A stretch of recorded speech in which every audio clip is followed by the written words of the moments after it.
Super താര സിനിമകൾ ഉൾപ്പെടെ വലുതും ചെറുതുമായ നിരവധി സിനിമകളാണ് ഇത്തവണ വിഷു റിലീസായി തിയേറ്ററിലെത്തിയത്. മികച്ചതും സമ്മർദ്ദ പ്രതികരണവുമായി സ്വന്തമാക്കി ബോക്സ് ഓഫീസിൽ വമ്പൻ മുന്നേറ്റം നടത്തി ഈ സിനിമകൾ കുതിച്ചു. ഇപ്പോഴിതാ വിഷു റിലീസ് സിനിമകളുടെ കേരളത്തിലെ കളക്ഷൻ റിപ്പോർട്ടാണ് പുറത്തു വന്നിരിക്കുന്നത്.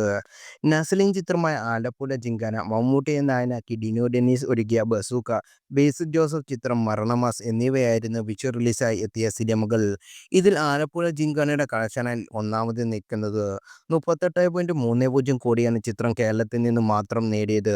അതേസമയം ആഗോളതലത്തിൽ ചിത്രത്തിന് 72.15 കോടി നേടാനായി എന്ന റിപ്പോർട്ടുകൾ. മികച്ച പ്രതികരണമാണ് സിനിമയ്ക്ക് തമിഴ്, തെലുങ്ക് പ്രേക്ഷകരിൽ നിന്ന് ലഭിച്ചത്. കാലിക് ചിത്രം സംവിധാനം ചെയ്യുന്നത്. രണ്ടാം സ്ഥാനത്തുള്ള മമ്മൂട്ടി ചിത്രം ബസൂക്കയാണ്. 13.50 കോടിയാണ് സിനിമയുടെ ഫൈനൽ കേരള കളക്ഷൻ. സമ്മിശ്ര പ്രതികരണമായിരുന്നു സിനിമയ്ക്ക് ലഭിച്ചത്. മമ്മൂട്ടിക്കൊപ്പം പ്രശസ്ത തമിഴ് സംവിധായകനും നടനുമായ ഗൗതം വാസുദേവ മേനോൻ നിർണായക കഥാപാത്രത്തെ അവതരിപ്പിക്കുന്നുമുണ്ട്. ചിത്രത്തിന്റെ കഥയ്ക്കും തിരക്കഥയ്ക്കും വിമർശനങ്ങൾ ലഭിച്ചിരുന്നു. ആഗോള ബോക്സ് ഓഫീസിൽ നിന്ന് ചിത്രം 27.29 കോടി നേടിയിരുന്നു.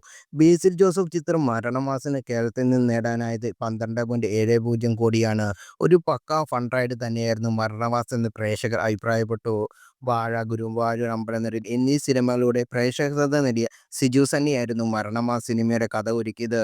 സംവിധായകൻ ശിവപ്രസാദും സിജു സണ്ണിയും ചേർന്നാണ് തിരക്കഥ രചിച്ചത്. ടൊവിനോ തോമസ് പ്രൊഡക്ഷനും വേൾഡ് വൈഡ് ഫിലിംസും ചേർന്നാണ് സിനിമയുടെ നിർമ്മാണം. 18.96 കോടിയായിരുന്നു സിനിമയുടെ ആഗോള നേട്ടം.